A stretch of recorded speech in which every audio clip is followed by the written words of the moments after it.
Alô pessoal, estamos aqui novamente para dicas para o MPU, né, na área jurídica, no projeto Gran Cursos aí. A vaga é minha no Ministério Público da União. Eu sempre digo, a vaga não é minha, a vaga é sua. Você está estudando, está aí com afinco, com perseverança, você vai conseguir. Mas vamos lá. Hoje a nossa dica de processo penal é um tema muito recorrente em concursos públicos, princípios informadores do júri no Brasil, Constituição Federal, artigo 5º, inciso 38. Grava aí, artigo 5º, inciso 38. São 4 princípios informadores do júri.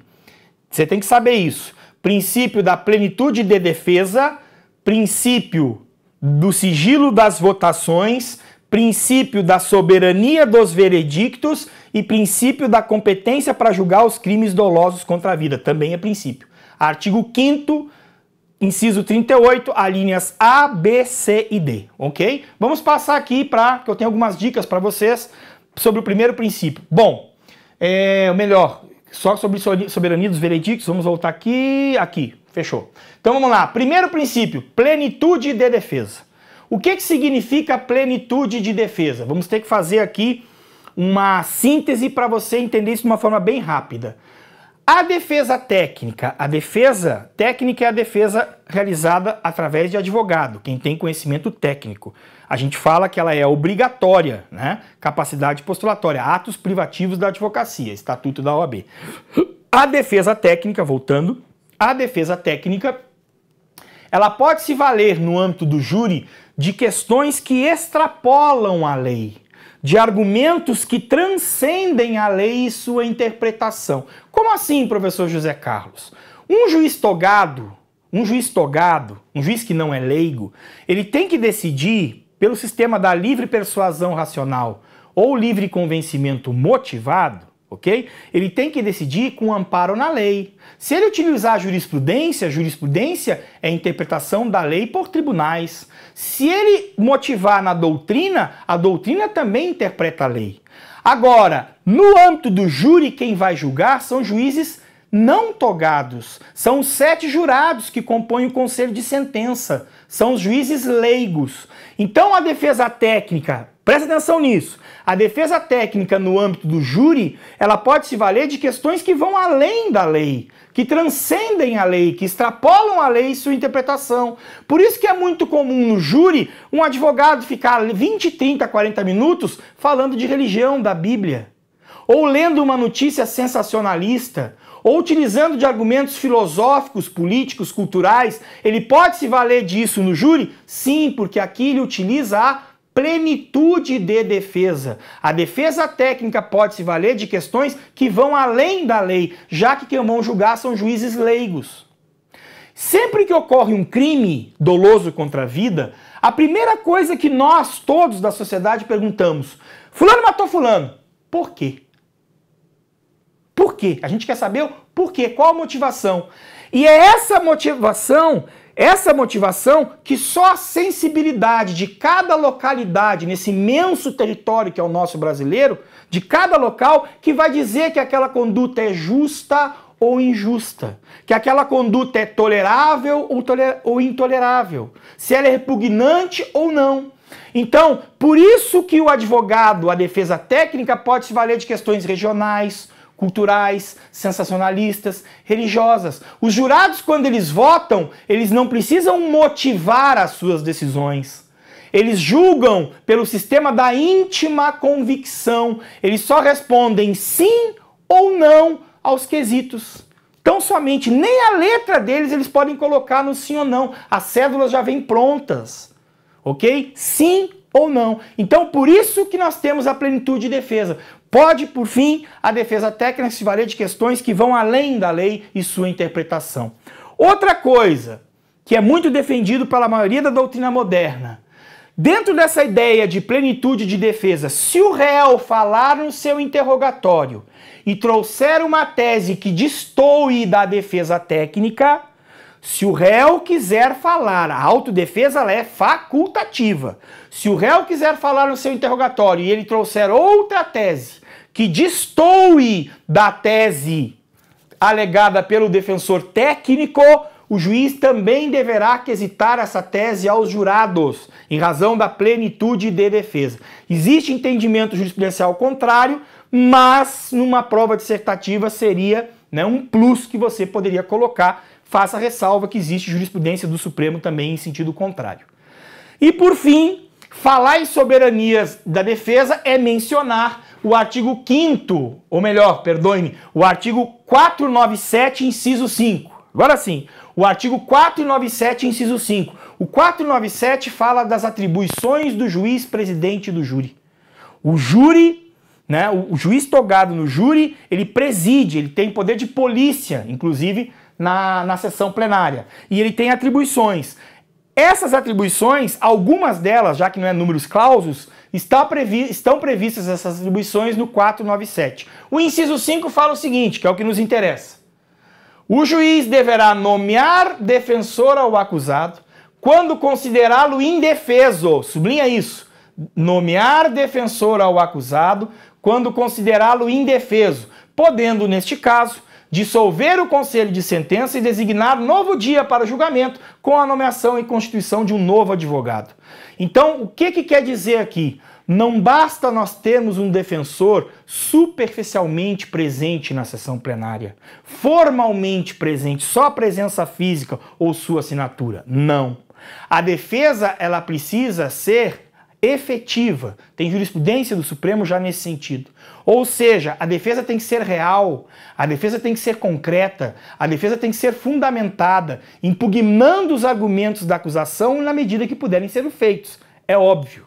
Então, se o juiz perceber, por exemplo, que o causídico, o advogado de defesa, simplesmente chegou em plenário, tinha 1h30 para falar, depois do promotor, primeiro fala a acusação, depois a defesa, princípio do contraditório. Depois que o promotor falou 1h30, entra o causídico e diz assim, olha, eu concordo com o promotor, porém eu venho requerer a condenação à pena mínima do meu cliente. Não, neste caso o juiz vai considerar o réu indefeso, porque faltou uma defesa efetiva, uma defesa fundamentada, uma defesa concreta, uma defesa real que viesse impugnar argumentos da acusação. Vai dissolver o conselho e designar uma nova data com um novo defensor, em razão da plenitude de defesa. Ok? Bom, segundo princípio do júri, sigilo das votações. Cuidado com o filme americano, nós não estamos nos Estados Unidos da América. Nosso júri aqui, os jurados não podem conversar sobre o fato sub judice, isso que está sendo ali votado pelos jurados, pelo conselho de sentença. O oficial de justiça fiscaliza isso e coloca na ata, inclusive, sob pena de nulidade absoluta, insanável. Um jurado não pode saber como outro jurado vai votar. Nenhum tipo de comunicação, seja verbal ou por sinal. Não pode. Não pode, sob pena de nulidade absoluta.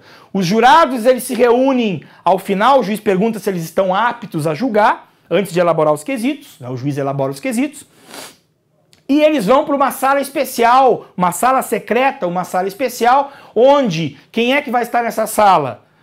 O advogado de defesa, o promotor, o juiz, os serventuários e o conselho de sentença. O réu fica fora, porque não pode ter nenhum tipo de constrangimento, nenhum tipo de coação mesmo em olhar, constrangimento não pode causar temor aos jurados, jamais, e o público em geral não pode. Ok? Se reúnem nessa sala secreta e votam os quesitos que foram elaborados pelo juiz com base nas teses apresentadas em plenário de júri pela acusação e pela defesa e também, como eu falei aqui, no interrogatório do réu, caso o réu traga uma tese nova. Ok? Então, sigilo das votações. Há o entendimento, inclusive, já que são 7 jurados, e é por maioria de votos que nós temos aí a votação, se eu tiver 4 votos consecutivos, idênticos, consecutivos, sim, sim, sim, sim, ou não, não, não, não. O jurado absolve, o jurado é um quesito único, o jurado absolve o acusado? Sim, primeiro voto. Segundo voto, sim. Terceiro voto, sim. Quarto voto, sim. Não precisa abrir os demais. Porque se eu abrir os 7, perdoe-me, se eu abrir os 7 e todos derem sim, os 7, ou todos derem não, eu quebro o sigilo das votações. Todo mundo ficou sabendo, inclusive o réu, né, que todos votaram sim ou que todos votaram não. Então abre o 4º voto consecutivo pelo sim ou pelo não, não precisa abrir os demais para salvaguardar o sigilo das votações. Ok? Um terceiro e principal princípio, soberania dos veredictos. A decisão dos jurados ela é soberana. Não pode o desembargador, não pode o juiz togado modificar a decisão do júri. Soberania dos veredictos, é o principal princípio. Tem exceção? Tem. Revisão criminal, que só cabe a favor do réu. Ora, se o réu foi condenado por uma prova com uso de um testemunho falso, de uma prova falsa, é óbvio que eu não preciso realizar um novo julgamento para absolvê-lo e para indenizá-lo. Porque na revisão criminal eu posso pedir indenização concomitantemente com a absolvição. Então, nesse caso, o tribunal entra no mérito, artigo 621, tá aqui. Não vou ficar lendo para você em razão do nosso tempo. Se for revisão criminal pró-réu, só cabe a favor do réu, e no processo penal não tem prazo. Cuidado, lá no processo civil, ação rescisória tem prazo. Aqui, nós chamamos a ação rescisória de revisão criminal, não tem prazo. E ainda é importante que pode sim, toma cuidado, pode sim eu ter a possibilidade de recurso do júri na hipótese do artigo 593, inciso 3D. Por que que eu estou destacando essa hipótese? Tem outras hipóteses. Porque neste caso, se o julgamento for manifestamente contrário à prova dos autos, grava isso. Se o julgamento for manifestamente contrário à prova dos autos, e eu conseguir o provimento da minha apelação, das decisões do júri cabe apelação, e eu conseguir o provimento da minha apelação no órgão ad quem, no tribunal, o tribunal dando provimento, ele caça a decisão, ou seja, ele caça a decisão dos jurados e submete o réu a um novo julgamento. Está aqui, artigo 593, inciso 3D. Eu entendo que isso não é exceção. Tem posicionamento contrário. Eu faço minhas as palavras do Paulo Rangel. Por que não é exceção? Porque o tribunal só caça, o tribunal não entra no mérito. Volta para pode ser um novo conselho de sentença, mas volta para o novo conselho de sentença para que profira outra decisão, ou seja, preserva-se sim a soberania do júri. Quem vai decidir se é o réu condenado ou não continua sendo o conselho de sentença. Então eu coloquei as duas possibilidades aqui. A exceção mesmo é a revisão criminal. O tribunal entra no mérito e modifica. Onde o jurado condenou, ele vai lá e absolve, já que só cabe pro réu. Agora, aqui não é exceção, aqui pelo contrário, é confirmação. O tribunal caça o julgamento e manda realizar um novo conselho de sentença, mas quem continua decidindo é o júri. E, por fim, o último princípio é a competência para o julgamento dos crimes dolosos contra a vida. Nós sabemos que o tribunal do júri vai julgar os crimes dolosos contra a vida, né? Homicídio doloso, infanticídio, aborto, instigação, induzimento, auxílio ao suicídio. Cuidado com as pessoas que têm foro por prerrogativa de função previstas na Constituição Federal. Essas pessoas são julgadas lá no foro por prerrogativa de função e não no tribunal do júri, que é uma regra geral, ok? Até o nosso próximo encontro, um abraço.